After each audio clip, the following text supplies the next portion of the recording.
열왕기상 16장 29절부터 17장 1절까지입니다. 유다왕 아사의 제38년에 오므리의 아들 아합이 이스라엘을 통치하기 시작하니라. 오므리의 아들 아합이 사마리아에서 22년 동안 이스라엘을 통치하니라. 오므리의 아들 아합이 자기 이전에 있던 모든 사람보다 더 주의 눈앞에서 악을 행하였더라.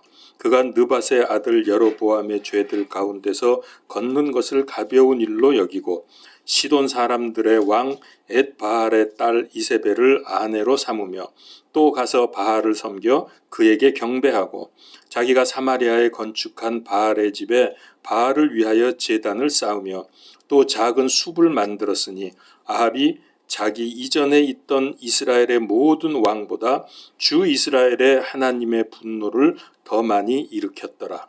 그 시대에 베델 사람 히엘이 여리고를 건축하였는데 주께서 눈의 아들 여호수아를 통하여 하신 말씀에 따라 그가 그것의 기초를 놓을 때에 자기의 맏 아들 아비람을 잃고 그것에 문들을 세울 때에 자기의 막내 아들 스굽을 잃었더라.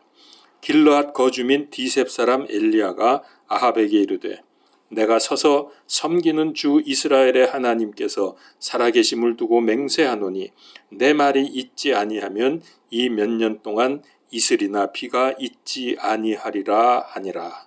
아멘. 자, 오늘 시대를 몇 개의 단어로 표현을 해보면은 암울, 두려움, 절망, 분노. 여러분 동의하십니까? 물론 이거는 불신자들의 눈으로 세상을 볼 때 얘기입니다. 그러나 하나님을 믿는 우리는 오히려 지금이 밝음, 기쁨, 소망, 생명입니다. 왜냐하면 어두움이 짙어질수록 새벽이 가깝기 때문입니다. 그래서 이 세상이 망가질수록 주의 재림이 가깝다는 사실을 우리가 알기 때문에 그럴수록 우리는 더 소망을 갖게 되는 것이죠. 자, 이런 때 지금 사실 세상은 어둡습니다. 이럴 때 우리는 어떤 믿음, 어떤 자세로 살아야 할 것인지 알아야 이거를 알면은 그건 깨어있는 성도고요. 이건 모르면 잠자는 성도입니다.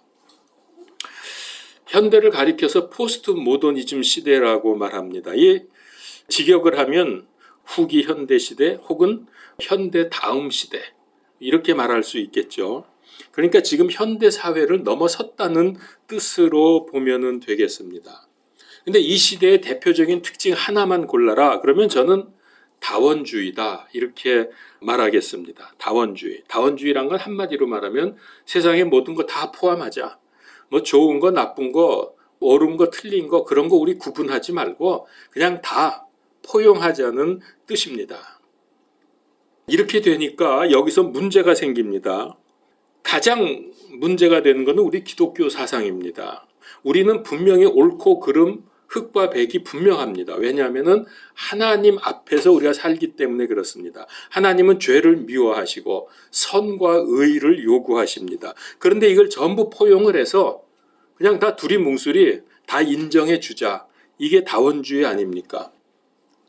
그래서 이제 기독교하고 아주 대립이 심해지는데요. 여기서 나오는 게 요즘에 문제되는 동성애라든가 차별금지법 이렇게 이제 문제가 되는 거예요. 왜냐하면 남자 여자의 구분을 두지 않고 그저 뭐 남자끼리 여자끼리도 괜찮고 차별하지 말고 다 똑같이 인정해 주자 이제 이렇게 되거든요. 우리가 이거를 용납을 못하는 겁니다. 반기독교 세력이 종교와 사상과 문화 이런 거를 총체적으로 연합을 해가지고 기독교를 공격합니다. 미국을 포함해서 뭐 서구 유럽 또 우리나라도 마찬가지입니다. 결국 이것은 뭐냐면 기독교 사상과 대립이 되기 때문에 기독교를 고사시키려고 하는 겁니다. 궁극적으로는 신앙의 자유를 박탈하고 적그리스도의 전체주의로 가려는 시도지요. 그걸 우리가 보고 있는 거죠.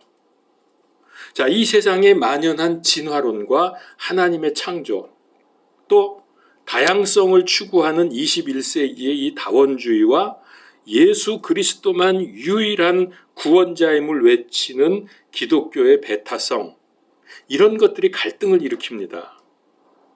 자, 이런 세상에서 기독교인들은 하나님의 말씀으로 무장하고 영적 생활에서 승리해야만 합니다. 왜냐하면 이 반기독교 세력의 배후에는 사탄 마귀가 둥지를 틀고 있기 때문입니다. 이건 영적 전쟁입니다. 그냥 세상의 법과 생각의 차이가 아니라 완전히 영적인 전쟁이 지금 벌어지고 있는 거거든요.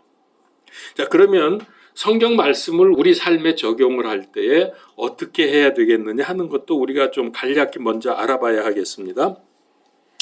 로마서 15장 4절에 보면 무엇이든지 전에 기록된 것은, 이 전에 기록된 것은 구약 성경을 말하는 겁니다. 그래서 무엇이든지 전에 기록된 것은 우리의 배움을 위하여 혹은 우리의 교훈을 위하여 기록되었으니, 그러니까 이거는 우리 신약 성도들, 지금 우리들 신약 성도들은 신구약의 모든 내용을 무차별하게 직접 우리 삶에 적용하면은 많은 무리가 생긴다는 뜻입니다. 이 말씀이 그런 뜻입니다. 왜냐하면은 지금 시대 경륜이 다르기 때문입니다. 그래서 신약 성도들에게 구약 성경을 그대로 적용시키면 안 되고, 이것은 우리에게 교훈을 주는 말씀이다, 배움을 위해서 기록되었다라고 성경이 우리에게 알려주고 있죠. 그러면 이건 무슨 뜻이냐면 구약에 있는 내용들을 우리에게 그대로 문자적으로 적용을 하면 안 된다는 뜻입니다. 자, 예를 들어보죠. 구약의 안식일 규정, 음식 규정, 제사 규정, 우리는 그거 지키지 않습니다. 성경에 분명히 지키라고 되어 있고요. 그렇게 안 지키면은 하나님의 진노가 임하게 됩니다. 그런데도 우리는 지키지 않습니다. 왜 그러죠? 우리는 구약 시대에 살고 있지 않기 때문입니다. 그러면 하나님께서 왜 그런 율법을 주셨을까? 우리는 지키지 않아도 된다면서 왜 그런 말씀을 하셨을까요? 우리가 여기서 하나님의 근본 의도, 이거를 이제 영어로 말하면 God's original intention, 그렇게 말합니다. 이 하나님의 근본 의도가 무엇인지를 알고 그거를 지키라는 겁니다. 자, 또 예를 들어 봅시다. 마태복음 5장에 보면은 예수님께서 이렇게 말씀하십니다. 옛 사람이 말한 바, 이 옛 사람이 말한 게 구약입니다. 구약은 너희에게 이러이러하게 말했으나, 그 다음에 뭐라 그래요? 나는 너희에게 이르노니. 그러면서 하신 말씀, 미워하면 이미 살인한 거고 음욕을 품으면 이미 간음한 것이다. 또 맹세하지 말라. 구약의 율법에서는 뭐라 그랬죠? 맹세를 해도 됩니다. 그러나 맹세했으면 지키라고 하는 거죠. 그러나 예수님은 맹세하지 말라고 했어요. 또 눈에는 눈, 이에는 이로 갚으라. 이게 구약에서 하신 말씀이거든요. 그런데 예수님은 그게 아니고, 누가 네 오른뺨을 치면 왼뺨을 돌려대고, 너보고 오리를 가자고 억지로 끌고 가면 십리를 가지고, 네 원수를 사랑하라. 이렇게 구약의 내용과 신약의 내용이 달라지는 거예요. 그러니까 구약의 내용을 완전히 무시하고 신약을 말씀하신 게 아니라, 그래서 예수님이 뭐라 그랬냐면 5장 17절에서 나는 율법을 폐하러 온 것이 아니라 성취하러 왔노라 그랬거든요. 그러니까 그거 없애버리는 게 아니라 구약의 말씀을, 그거를 기초로 해서 그 구약의 말씀의 근본 의도, 하나님께서 그 말씀하신 근본 의도를 예수님께서 성취하기 위해서 오신 거예요. 그러니까 구약에서 십계명에 나오잖아요. 간음하지 말라 그랬는데 너희는 그 마음만 먹어도 이미 간음한 거다, 행동을 하지 않아도. 이게 하나님의 근본 의도다 라고 말씀을 하신 겁니다. 자, 그래서 우리가 성경을, 특별히 구약 성경은 우리에게 교훈으로 주신 것이지 거기 있는 말씀 그대로 지키라고 주신 것이 아니라는 것을, 그 뜻을 잘 알아야 됩니다. 그리고서 우리가 신앙생활을 해야 돼요. 그렇게 하고서. 근데 이걸 못하는 대표적인 게 안식교입니다. 구약에서는 안식일 지켜라, 안식일 안 지키면 어떻게 했어요? 돌로 때려 죽였잖아요. 지금 그래요? 근데 안식교는 지금 그러고 있거든요. 그렇다고 구약의 율법을 그들이 다 지키고 있냐? 전혀 아니에요. 몇 개만 그렇게 하고 나머지는 지키지도 않아요. 그럼 그게 뭐예요? 지들 맘대로 지키고 싶은 것만 지키고 그러는 거지. 그러니까 그건 잘못된 거예요. 그래서 우리가 구약을 어떻게 보겠느냐, 구약의 말씀을 어떻게 나에게 적용시키겠느냐 하는 것을 기본적이지만 간단하게 말씀을 드렸습니다. 자, 거기에는 이유가 있습니다. 오늘 이 열왕기 상의 말씀을 우리에게 적용을 좀 해보려고 하는데요. 제가 서론이 좀 길었습니다만은, 자, 오늘 열왕기상 17장 1절을 다시 한번 보죠. 길르앗 거주민 디셉 사람 엘리야가 아합에게 이르되 내가 서서 섬기는 주 이스라엘의 하나님께서 살아계심을 두고 맹세하노니 내 말이 있지 아니하면 이 몇 년 동안 이슬이나 비가 있지 아니하리라 하니라. 엘리야가 이 말을 할 때는 지금 아합 왕 앞에 가서 하는 말입니다. 이 말을 할 때는 상황이 지금 오늘날 시대와 아주 비슷했습니다. 그래서 제가 이 말씀을 고른 건데요, 오늘. 그때는 어땠느냐? 불신과 배교와 우상숭배 타락, 그야말로 그때의 세상 상황이 암울하고 절망적인 상황이었습니다. 그런 시대에 하나님의 사람 엘리야는 어떻게 대응을 했는가? 우리가 이거를 성경에서 보면 뭐 그대로 엘리야가 한 대로 해야 된다는 게 아니라 우리의 교훈으로 삼자는 거죠. 그러면 우리는 이 시대에, 그 비슷한 시대인데 어떻게 살아야 하겠느냐 하는 거죠. 자, 이스라엘의 역사를 간략하게 보면 출애굽해서 광야를 지나서 가나안 땅에 들어와서 사사시대가 시작이 되었죠. 약 400년 정도 사사시대가 있었습니다. 그리고 나서 왕이 세워지면서 왕국시대가 시작이 되는데 왕국이 나중에 가면 둘로 나누어지죠. 그래서 나누어지기 전을 통일왕국시대, 나누어진 후를 분열왕국시대 이렇게 표현을 합니다. 자, 그래서 통일왕국시대의 마지막 왕이 솔로몬이잖아요. 그리고 솔로몬이 죽은 다음에 나라가 북이스라엘, 남유다로 갈라집니다. 그 갈라진 이유는 솔로몬이 처음에는 참 잘했는데 나중에 타락하고 잘못했죠. 그런 문제 때문에 나라가 갈라지게 되었는데 솔로몬이 죽고 지금 이 엘리야 시대는 한 60년 정도 지난 때입니다. 그러니까 이제 남북으로 갈라진 지 한 60년 정도 지났는데 그동안에 이 북왕국은 얼마나 나라가 혼란스러웠는지 왕이 7명이나 있었는데요. 그러니까 많이 바뀐 거죠. 그때 그 초대 왕, 그러니까 북이스라엘의 처음 왕이 여로보암인데 여로보암이 처음부터 잘못했어요. 그가 왕이 되자마자 한 일이 뭐냐면 열왕기상 12장에 보면은 금송아지 둘을 만들어 놓고 백성에게 이게 이집트에서 우리를 인도해낸 신이다 이렇게 떠들어댔습니다. 그러면서 하나님을 무시하고 우상 숭배를 하게 했죠. 그리고 심지어는 제사장들도 하나님께서 세우지 않은 무자격자들이 제사장 임무를 맡게 해가지고 결국 이방 제사를 드리도록 했습니다. 여로보암 이후에 등장한 왕들은 하나같이 다 우상 숭배하고 악한 일만 했습니다. 배교의 악순환이 갈수록 심해졌고요. 그러는 과정에서 가장 악한 왕, 가장 나쁜 왕으로 등장한 사람이 바로 오늘 말씀드린 아합 왕입니다. 아합은 가장 악한 왕으로 성경이 말씀을 합니다.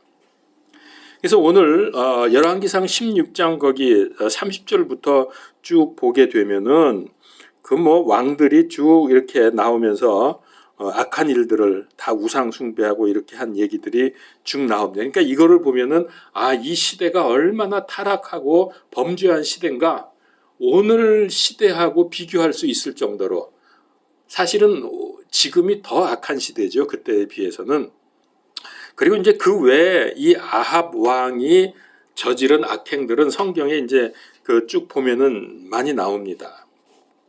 자, 이런 영적인 암흑 시대, 타락하고 배교의 시대에 하나님을 믿는 사람들은 어찌해야 하는가? 하나님의 이름이 모욕당하고 우상 숭배하고 돈을 하나님으로 섬기고 진리를 더럽히는 이 세상에서 우리가 어떻게 해야 되겠느냐는 말입니다. 그리고 아합 왕의 부인 이세벨은 하나님의 사람들을 막 죽였어요. 잡아서. 대언자 선지자들 막 잡아 죽이고 바알과 아세라 선지자들을 세워 주었습니다. 그 정도로 이때는 하나님을 완전히 무시한, 요즘 말로 개무시한 그런 상황이었습니다. 근데 또 놀라운 거는 이때 물론 하나님의 사람들이 있죠. 백성 중에. 하나님의 사람들, 그리고 그 다음에 이제 18장 4절에 보게 되면 100명이 넘는 대언자들이 있었습니다. 하나님의 사람들이. 근데 이들이 이 악한 시대에 나서지를 못했어요. 두려움 때문에. 죽을까봐, 혼날까봐 나서지를 못하고 있는, 다들 숨죽이고 있는 상황이었습니다. 여기 그 성경에 보면은 100명의 대언자들이 전부 동굴 속에 들어가 있다 그랬어요. 자세한 건 지금 말씀드릴 필요는 없고, 하여튼 그러고 숨어 있었어요. 이때에 하나님의 사람이었던 엘리야가 어떻게 했느냐? 이걸 우리가 보자는 거예요. 어떻게 했는지. 엘리야가 당장 왕 앞에 달려가서 경고하고 분노하면서 막 야단을 치질 않았습니다. 뭘 했냐 하면 왕에게 가는 대신에 하나님께 나아갔다는 겁니다. 역사의 주인이시고 절대 주권자이신 하나님께 이 문제를 아뢰면서 기도했습니다. 구약에서는 이때에 엘리야가 기도했다는 내용은 나오지 않습니다. 제가 쭉 찾아봤는데 나오질 않더라고요. 그럼 어떻게 우리가 그때 엘리야가 하나님께 기도했는 걸 알 수 있느냐 하면 신약의 야고보서에 보면은 엘리야의 기도에 대한 내용이 나옵니다. 5장 13절부터 제가 몇 절만 좀 읽어보죠. 야고보서 5장 13절. 너희 가운데 고난을 당하는 자가 있느냐? 그는 기도할 것이요. 즐거워하는 자가 있느냐? 그는 시를 노래할지어다. 또 16절에서 18절입니다. 너희 잘못들을 서로 고백하고 너희 병 고침을 받도록 서로를 위해 기도하라. 의로운 자의 효력 있고 뜨거운 기도는 많은 유익이 있느니라. 자, 그러면서 엘리야는 우리와 같이 동일한 성정의 지배를 받는 사람이로되 비가 오지 않기를 그가 간절히 기도하니, 여기 기도했다는 얘기 나오죠. 그랬더니 3년 6개월 동안이나 땅에 비가 오지 아니하였고, 그 다음에 그가 다시 기도하니 하늘이 비를 주고 땅이 열매를 내었느니라. 이 말씀이 지금 오늘 이 열왕기 상에 있는 이 말씀을 인용해서 기록한 구절입니다. 이 야고보서의 말씀이. 여기 그가 기도함으로 해서 이런 일을 일으켰다는 거예요. 자, 그런데 여러분, 여기 지금 기도에 관한 말씀들을 제가 쭉 봤는데, 여러분, 기도가 얼마나 중요한지, 기도가 하나님하고 나하고 통하는 거니까 기도하지 않고선 신앙생활이 안 되는 거죠. 그런데 성경은 기도할 때 그 전제가 있는 것을 말씀을 하십니다. 그냥 무조건 막 기도하는 게 아니다. 자, 여기 중요하니까 한번 찾아봅시다. 잠언서 28장 9절입니다.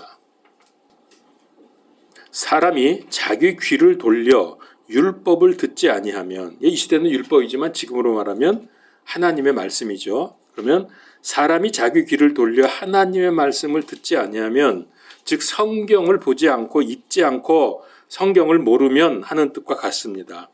그의 기도조차 무엇이 되리로다? 가증한 것이 되리로다. 자, 성경 하나님의 말씀에 근거해서 기도해야 된다는 뜻입니다. 그냥 내가 원하는 거 막 떠드는 게 아니라 성경 말씀이 전제가 돼야 돼요. 성경의 내용 안에서 거기에 맞도록 기도하라는 겁니다. 그렇지 않으면 어떻게 된다고요? 가증한 기도가 돼요. 차라리 안 하는 게 낫습니다. 자, 말씀에 관계없이 기도에만 매달리게 되면 가증한 것이 된다고 했는데, 그래서 우리가 기도할 때 마지막에 뭐라고 합니까? 예수 그리스도의 이름으로 기도합니다 라고 말하는 그 기도를 드리는 이유가 바로 이겁니다. 예수님의 뜻, 즉 하나님의 뜻에 맞는 기도여야 돼요. 그래야 예수님의 이름으로 하나님께 기도가 올라가는 겁니다. 요한복음 16장 24절. 지금까지는 너희가 내 이름으로 아무것도 구하지 아니하였으나 구하라 그러면 너희가 받으리니 이로써 너희 기쁨이 충만하리라. 예수님의 이름으로 기도할 때 응답을 받는다는 거예요. 그럼 기쁨이 충만해진다 그랬어요. 요한일서 5장 14절 그분 안에서 우리가 가진 확신은 이것이니 즉 우리가 그분의 뜻대로 무엇이든지 구하면 어떻게 구해요? 그분의 뜻대로 무엇이든지 구하면 그분이 우리의 말을 들으신다는 것이라. 자, 그러니까 그분의 뜻대로 구한다는 게 뭐예요? 우리가 어떻게 그분의 뜻을 알 수가 있어요?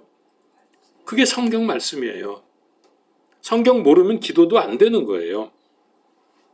엘리야는 영적 암흑기에 하나님의 뜻을 구하면서 기도했습니다.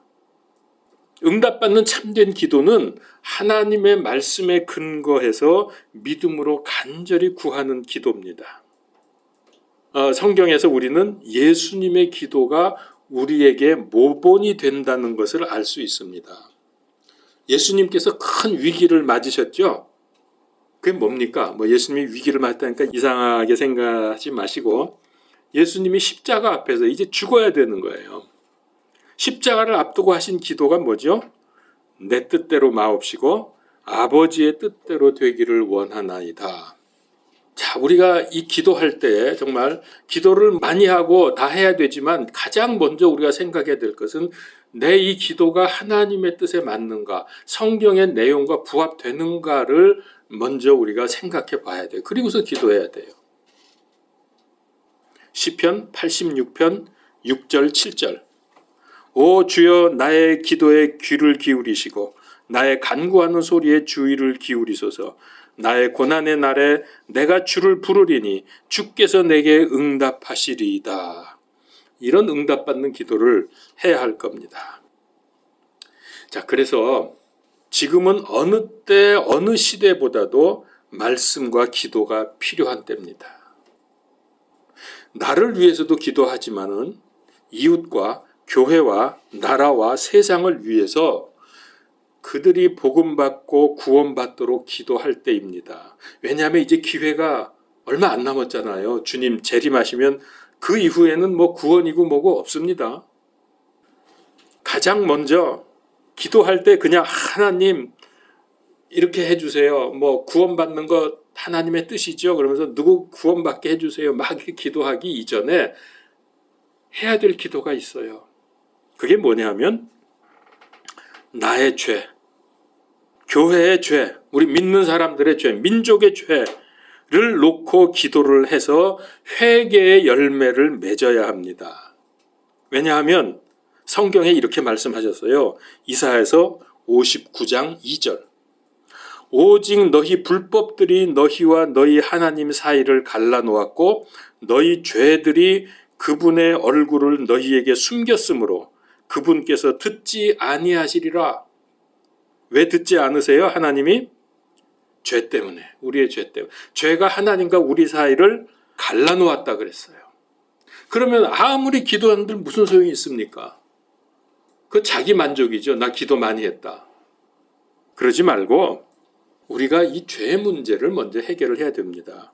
그런데 나의 죄는 말할 것도 없지만은 여러분 이 죄도 우리가 중보기도라는 게 있잖아요. 회개도 중보 회개가 있어요. 성경에 나옵니다. 자, 다니엘서를 보면 그걸 우리가 잘 알 수 있는데요. 다니엘이 민족의 죄를 대신해서 회개했습니다. 그랬더니 응답을 받았어요. 그랬더니 놀라운 일이 벌어졌습니다. 우리 한번 성경을 보도록 합시다. 다니엘서 9장을 찾으십시오. 이거 우리가 기도할 때 중요한 교훈으로 삼아야 됩니다. 다니엘서 9장. 중보 회개 기도가 나오거든요. 다니엘이 하고 있는데 그걸 어떻게 다 읽겠습니까 지금. 그래서 제가 몇 절 이렇게 뽑아가면서 봉독을 하겠습니다. 5절을 보십시오. 9장 5절. 우리가 주의 훈계와 주의 판단의 법도를 버리고 떠남으로 죄를 짓고, 자 이제 이 민족의 죄를 지금 고백하고 있는 겁니다. 불법을 행하며 사악하게 행하고 반역하였나이다. 6절. 또 우리가 주의 종 대언자들이 주의 이름으로 우리의 왕들과 우리의 통치자들과 우리의 조상들과 그 땅의 온 백성에게 말한 것에 귀를 기울이지 아니하였나이다. 이 말씀을 안 듣는 거예요. 자, 11절. 참으로 온 이스라엘이 주의 율법을 범하고 심지어 그것을 떠나서 주의 음성에 순종하지 아니하였으므로 하나님의 종 모세의 율법에 기록된 맹세와 저주가 우리 위에 쏟아져 싸우니, 결국 이게 뭐냐면 그래서 지금 포로로 잡혀온 겁니다. 바벨론의 포로로. 이는 우리가 그분께 죄를 지었기 때문이니이다. 13절. 모세의 율법에 기록된 대로 이 모든 재앙이 우리에게 임하였음에도 불구하고 우리는 우리의 불법들에서 돌이키고 주의 진리를 깨닫기 위해 주 우리 하나님 앞에서 기도하지 아니하였나이다. 그러니까 이렇게 죄를 짓고 알면서도 회개하지 않았다는 거예요. 지금 이 민족이. 19절. 오 주여 들으소서, 오 주여 용서하소서. 자, 이게 지금 회개의 그 중보기도입니다. 오 주여 귀를 기울이시고 행하소서. 오 주 내 하나님이여 주를 위하여 지체하지 마옵소서. 주의 도시와 주의 백성은 주의 이름으로 불리나이다. 자, 이 이스라엘은 지금 하나님의 백성인데 이방인들에게, 택함도 받지 못한 이방인들에게 전쟁에서 져가지고 지금 포로로 잡혀왔거든요. 그러면 사실은 하나님의 이름이 먹칠을 당한 거죠. 하나님이 힘이 없어서가 아닙니다. 이 백성의 죄 때문에 그렇다는 거예요. 자, 그래서 이제 이 문제를 가지고 다니엘이 백성들을 대신 지금 회개를 하고 있는 겁니다. 자, 20절을 보십시오. 내가 이같이 말하여 기도하며 내 죄와 내 백성 이스라엘의 죄를 자백하고, 자, 그러잖아요. 지금 백성의 죄를 자백하고 있죠. 내 하나님의 거룩한 산을 위하여 주 내 하나님 앞에서 간구를 드릴 때에, 그렇습니다. 지금 회개의 중보 기도를 하고 있습니다. 자, 그러면 지금 이렇게 이스라엘이 포로로 잡혀가서 고생을 하는 이유는 이방인들이, 나쁜 놈들이 쳐들어와서 잡아갔기 때문이 아니라 왜 이렇게 됐어요? 자기들의 죄 때문이에요. 이방인들이 그냥 들어와서 그렇게 한 게 아니에요. 죄 때문에 이걸 하나님이 허락하신 거죠. 징벌을 하시는 거죠. 자, 그러면 이제 오늘 우리가 살고 있는 이 시대를 생각해 봅시다. 오늘날 반기독교적인 사상이 횡행하고 핍박이 일어나고 있습니다. 그 근본 이유는 저 악한 놈들 때문이 아니라는 거죠. 불신자들이 그냥 그렇게 하는 게 아니고, 왜 이렇게 됐어요? 저들 때문이 아니라 말씀대로 우리 그리스도인들, 교회의 죄 때문입니다. 교회가 교회 역할을 못한 거예요. 교회가 타락한 거예요. 교회가 죄를 회개하지 않기 때문입니다. 남들 탓하지 말고, 여러분, 마지막 때가 되면은 성경 예언에 따라서 뭐 자동적으로 세상이 혼란해지고 교회가 핍박받는 거 그냥 그렇게 되어 있어. 그래서 지금 그렇게 되는 거라고 생각하십니까? 지금 전 세계적으로 홍수, 지진, 가뭄, 천재지변이 급속도로 많이 일어나고 있습니다. 그리고 악한 사상이 득세하고 있고 기독교가 핍박을 받고 있습니다. 그 이유는 다른 데 있지 않습니다. 제일 먼저 나 때문입니다. 우리 그리스도인들 때문에, 교회의 죄 때문입니다. 이걸 여러분 인정하셔야 됩니다. 그래서 다니엘이 이 사실을 깨닫고 민족을 대신해서 죄를 회개했을 때, 여러분 이제 그 다음에, 다니엘서 그 다음에 9장 계속해서 읽어보시면 알 수 있습니다.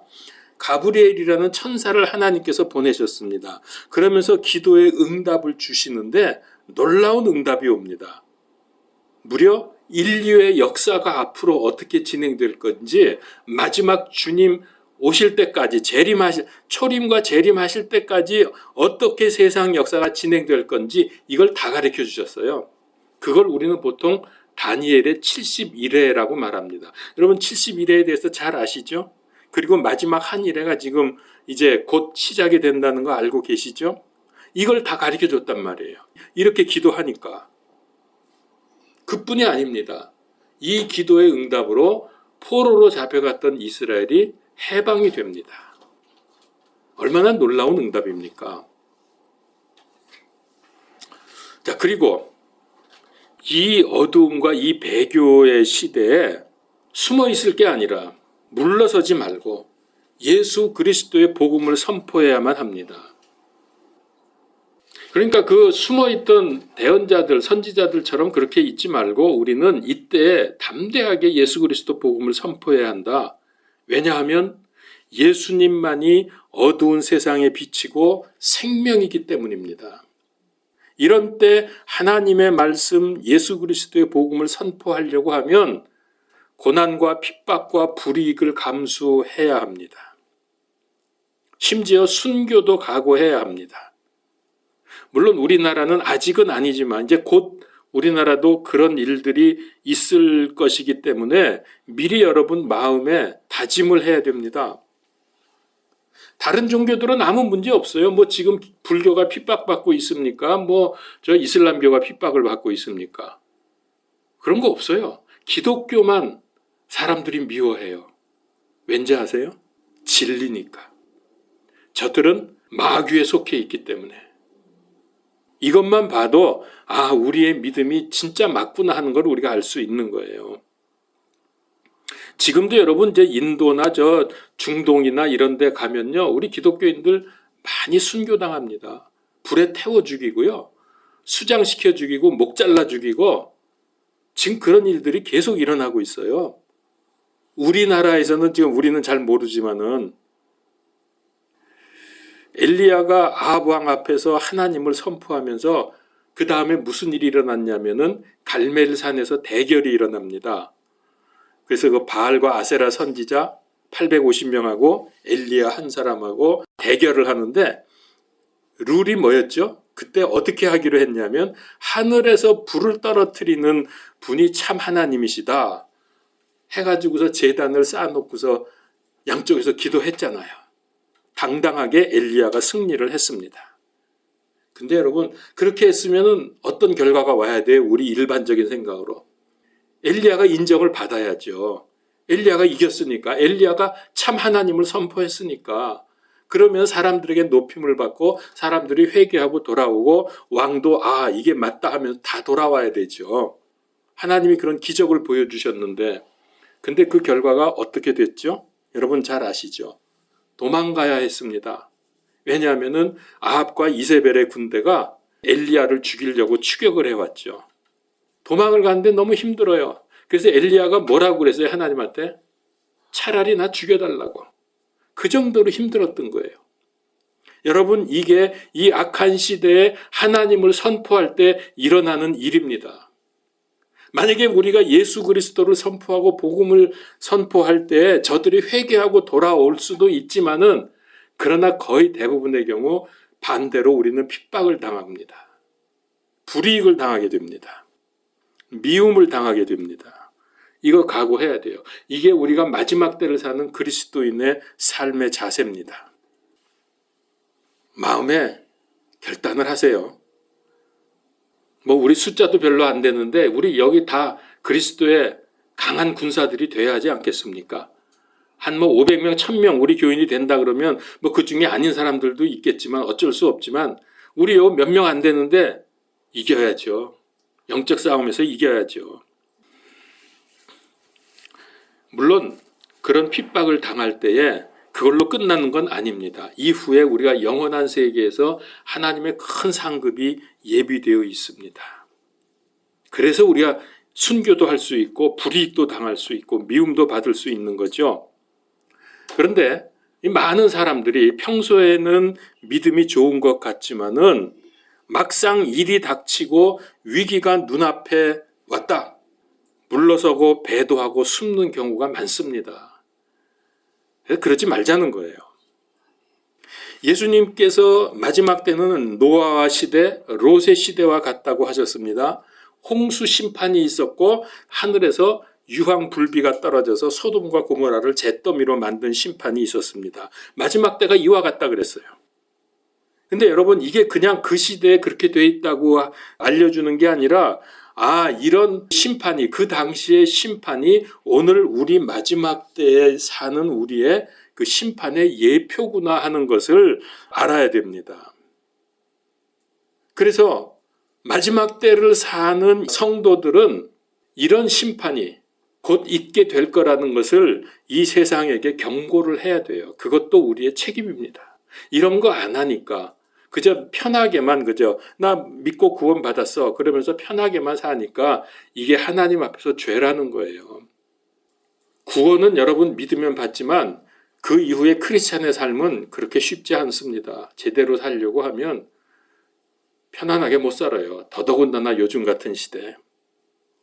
자, 이때 엘리야가 아합 왕에게 한 말이 뭡니까? 다시 한번 1절을 보죠. 17장 1절에 보니까 디셉 사람 엘리야가 아합에게 이르되 내가 서서 섬기는 주 이스라엘의 하나님께서 살아계심을 두고 맹세하노니 그랬습니다.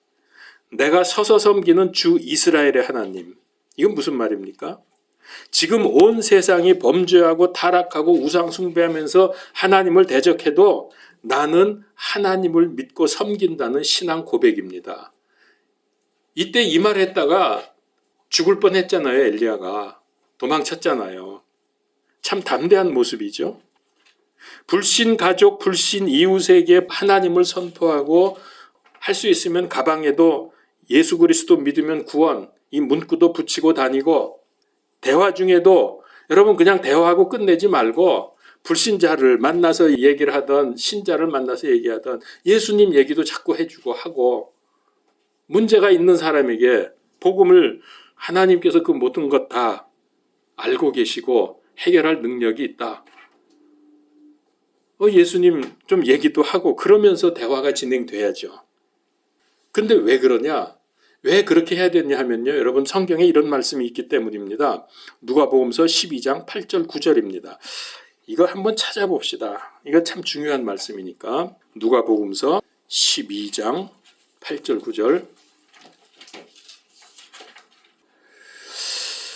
내가 또한 너희에게 이르노니 누구든지 사람들 앞에서 나를 시인하면, 나는 예수님입니다.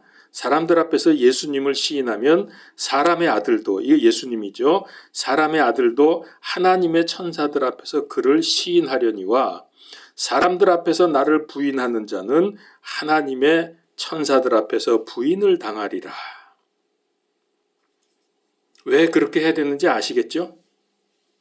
왜 우리가 평소에도 예수님 얘기 자꾸 사람들에게 해줘야 되고 전도도 해야 되고 때로는 어려움이 있을 때 예수님의 이름으로 물러서지 말고 전진할 수 있는 그렇게 해야 되는 이유는 그게 바로 예수님을 시인하는 거기 때문이에요. 물러서면 부인하는 거고 요즘 같은 다원화 시대에도 언제 어디서든지 누구에게나 유일하신 하나님, 유일한 구원자 예수 그리스도를 말할 수 있는 믿음을 가집시다. 그러면서 엘리야는 내가 믿는 하나님이 뭐라 그랬어요? 여기 보니까 1절에 보니까 살아계신 하나님이라 그랬어요. 살아계심을 두고 맹세한다. 살아계신 하나님. 여러분 우리는 사람이 머릿속으로 만들어낸 하나님, 상상의 하나님이 아니라 지금 나와 함께 계시고 실제로 역사하시는 하나님, 온 우주를 창조하시고 주관하시는 하나님을 믿고 있어요. 이거를 선포한 겁니다. 엘리야가. 살아계신 하나님. 관념의 하나님이 아니고. 그러면서 엘리야가 뭐라 그래요? 아합에게 앞으로 몇 년 동안 비 안 온다. 이슬도 안 온다. 그랬죠. 그래서 이게 실제로 3년 6개월 동안 그러지 않았습니까? 이게 엘리야가 아합에 가서 앞으로 비 안 올 거야 그러면서 일기예보 한 겁니까? 아니면은 자 앞으로 비가 안 올 테니까 이거 극복하려면 저수지도 만들고 대비를 해. 그래서 해준 말입니까? 하나님의 진노의 심판이 있을 것을 이렇게 미리 말해 주어서 회개하고 하나님께 돌아오라는 거죠. 하나님께 돌아와서 긍휼을 구하라. 그러면 이런 재앙이 있지 않을 거라는 것을 말해준 거예요. 제가 앞에서도 말했지만 야고보서 말씀 그리고 누가복음서 4장 25절에 의하면 이 기간이 3년 6개월이거든요.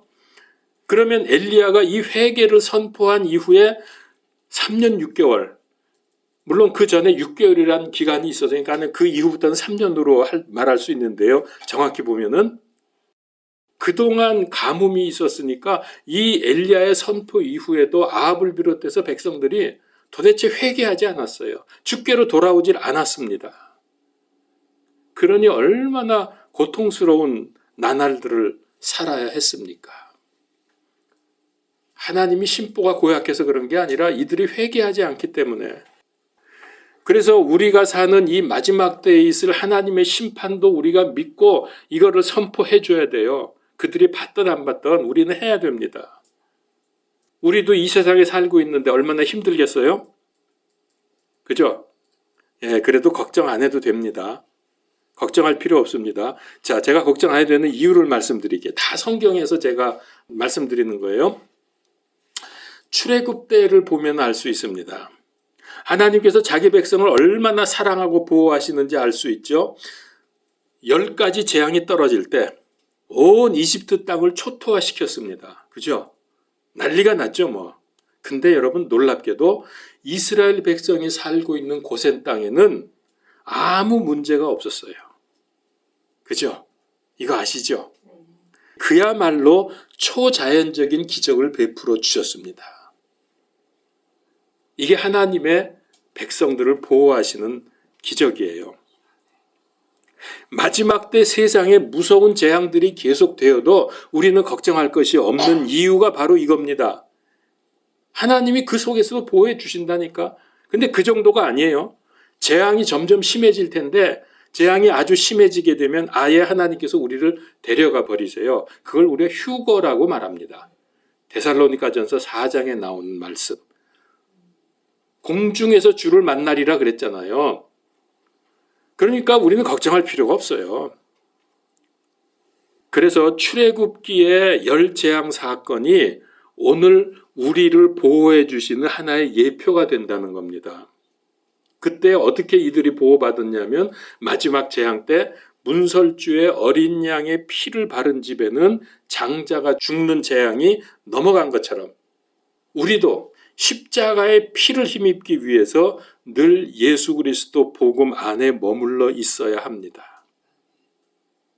피를 문에다 발라놓고 문 밖으로 나가면 어떻게 됐을까요?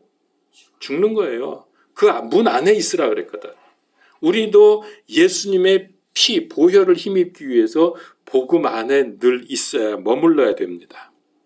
자, 이제 말씀을 좀 정리해 보죠. 우리가 살고 있는 이 시대는 예수님의 재림이 심히 가까운 때입니다. 그래서 세상은 더욱 어둡고 악하고 배도하고 그리스도인들을 핍박합니다. 이때 우리는 구약 성경 말씀을 교훈으로 받아서 나에게 적용하려는 지혜가 있어야 합니다.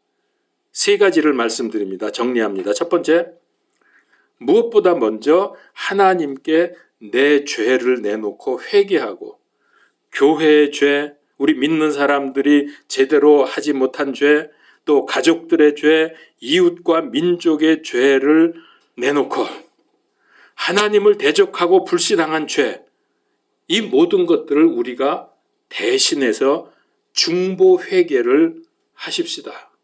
이거 하나님이 굉장히 기뻐하세요. 우리 다니엘서에서 지금 봤잖아요. 이게 얼마나 놀라운 기적과 같은 응답을 이루어 주는지. 어떤 응답을 받았죠? 이 기도하고 나서 다니엘이 인류의 역사를 알게 되었고 포로에서 전 민족이 해방이 됐어요. 다니엘 한 사람의 기도 때문에. 하나님이 기뻐하시는 기도죠. 이거 달라 저거 달라만 계속 그러지 마시고. 두 번째, 나뿐만 아니라 이웃을 위해서 이제는 기도합니다. 회개를 한 다음에는 나를 위해서도 기도하지만은 그때 나를 위해서 기도할 땐 여러분 다른 것보다 나를 통해서 하나님의 뜻이 이루어지기를 기도하십시오. 그리고 세상에서도 하나님의 뜻이 이루어지기를 기도하십시오. 하나님은 우리의 이런 기도를 통해서 역사하십니다. 세 번째, 그들의 구원을 위해서 살아계신 하나님을 선포하고 예수 그리스도 복음을 선포합시다. 디모데전서 2장 4절, 그분은 모든 사람이 구원받고 진리를 아는 데 이르기를 원하시느니라. 디모데 후서 4장 2절, 말씀을 선포하라. 때를 얻든지 못 얻든지 긴급히 하라. 모든 오래 참음과 교리로 책망하고 꾸짖고 권면하라. 참 이 부분은 저도 잘 못했습니다. 복음을 전하면서 안 받고 계속해서 그럴 때는 그냥 너 안 받는구나 할 수 없지가 아니라 뭐라 그랬어요? 말씀에 책망하고 꾸짖으라 그랬어요. 그러면 뭐 저런 놈이 다 있나 그러겠지만 그래도 성경에 이렇게 있으니까 해야 돼요. 하나님의 진노를 선포하라는 거예요.